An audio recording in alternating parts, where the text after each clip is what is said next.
மாநிலங்களின் உரிமைகளை பாதுகாக்கவும் மத்திய மாநில அரசுகளின் உறவை மேம்படுத்தவும் ஓய்வு பெற்ற நீதிபதி குரியன் ஜோசப் தலைமையில் குழு அமைக்கப்படும் என்று முதலமைச்சர் மு க ஸ்டாலின் அறிவித்துள்ளார்.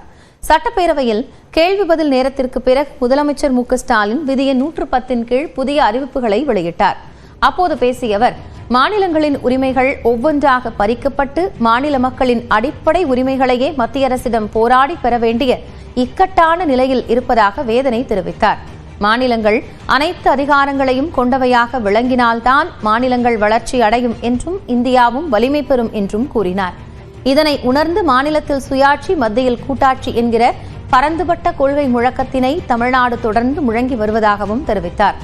முன்னாள் முதலமைச்சர் கருணாநிதியின் ஆட்சி காலத்தில் மத்திய மாநில அரசுகளின் உரிமைகள் குறித்து ஆய்வு செய்ய ராஜமன்னார் குழு அமைக்கப்பட்டதாகவும் அந்த குழுவின் முக்கிய பரிந்துரைகள் சட்டமன்றத்தில் தீர்மானமாக நிறைவேற்றப்பட்டதாகவும் தெரிவித்தார்.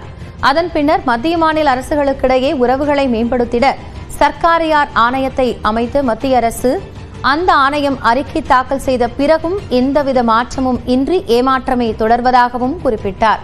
அடுத்தடுத்து மாநில பட்டியலில் உள்ள முக்கிய அதிகாரங்களான மருத்துவம், சட்டம், நிதி ஆகியவற்றை மடைமாற்றம் செய்யும் பணிகளை விரைவாக செய்யப்படுவதாகவும் குற்றம் சாட்டினார்.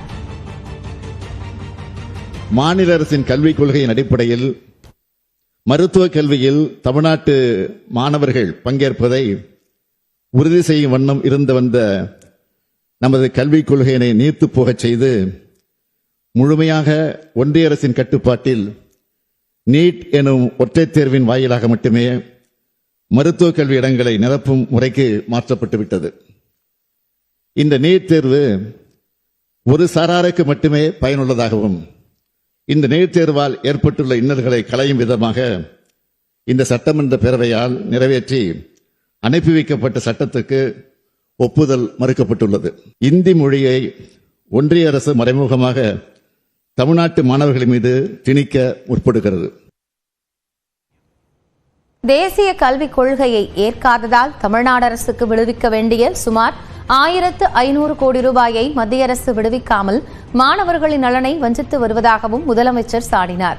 எனவே மொழி, இன, பண்பாடு ஆகியவற்றின் தனித்தன்மைகளை உறுதி செய்யும் வண்ணம் கல்வியை மீண்டும் மாநில பட்டியலில் சேர்க்க வேண்டியது அவசியம் என்றும் முதலமைச்சர் வலியுறுத்தினார்.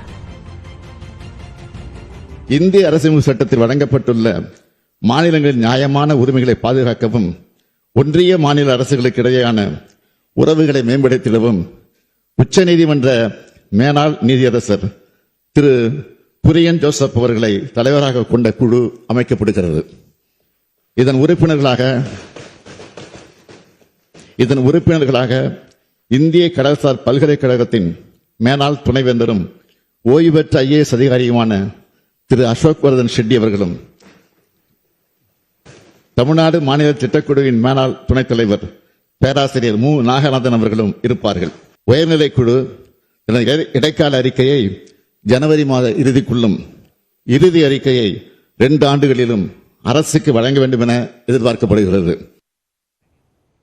குரியன் ஜோசப் தலைமையிலான குழு மத்திய மாநில அரசுகளின் உறவில் தாக்கத்தை ஏற்படுத்தும் அரசியலமைப்பின் விதிகளை ஆராய்ந்து மறுமதிப்பீடு செய்யும் என்றும் மாநில பட்டியலில் இருந்து பொதுப்பட்டியலுக்கு மாற்றப்பட்டவற்றை மீட்டெடுப்பதற்கான பரிந்துரைகளை வழங்கும் என்றும் முதலமைச்சர் தெரிவித்தார்.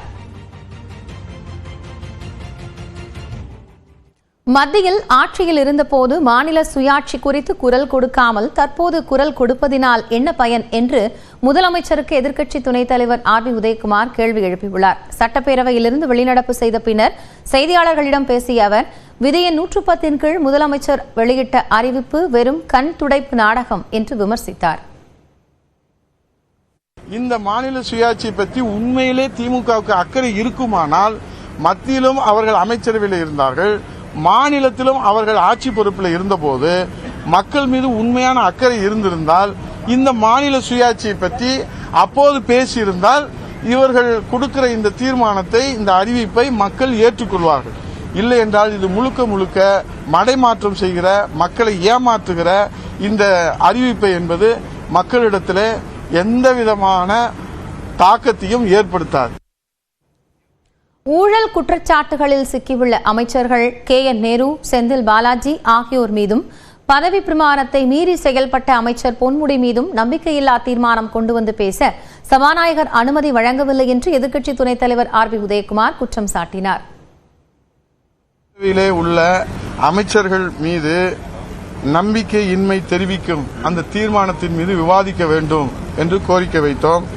குறிப்பாக மாண்புமிகு நகராட்சி நிர்வாகத்துறை அமைச்சர் திரு KN நேரு, மாண்புமிகு வன மற்றும் காதித்துறை அமைச்சர் திரு K பொன்முடி, மாண்புமிகு மின்சாரம், மதுவிலக்கு மற்றும் ஆயத்தீர்வைத்துறை அமைச்சர் திரு V செந்தில் பாலாஜி அவர்கள் அமைச்சர்கள் மீது நம்பிக்கையின்மை தீர்மானத்தை விவாதிக்க வேண்டும், அவையில் அனுமதிக்க வேண்டும் என்று நாங்கள் கடிதம் கொடுத்தோம். ஆனால் மாண்புமிகு பேரவைத் தலைவர்கள் வழக்கம் போல அனுமதி மறுத்தார்கள். எங்களை தொடர்ந்து புறக்கணிப்பதிலே தான் அவர் அக்கறை செலுத்துகிறாரே தவிர எங்களுடைய பிரதான எதிர்க்கட்சியினுடைய கோரிக்கையை, விவாதங்களை மக்களிடத்தில் கொண்டு போய் சேர்க்காமல் அவர் ஜனநாயக படுகொலை செய்வதுதான் தொடர்ந்து அவர் கடைபிடிக்கிறார். அதை கண்டித்துதான் நாங்கள் தற்போது வெளிநடப்பு செய்தோம். இந்நிலையில் மாநில சுயாட்சியை மீட்டெடுக்கும் விதமாக முதலமைச்சர் வெளியிட்ட அறிவிப்புக்கு எதிர்ப்பு தெரிவித்து சட்டப்பேரவையில் இருந்து பாஜக உறுப்பினர்கள் வெளிநடப்பு செய்தனர்.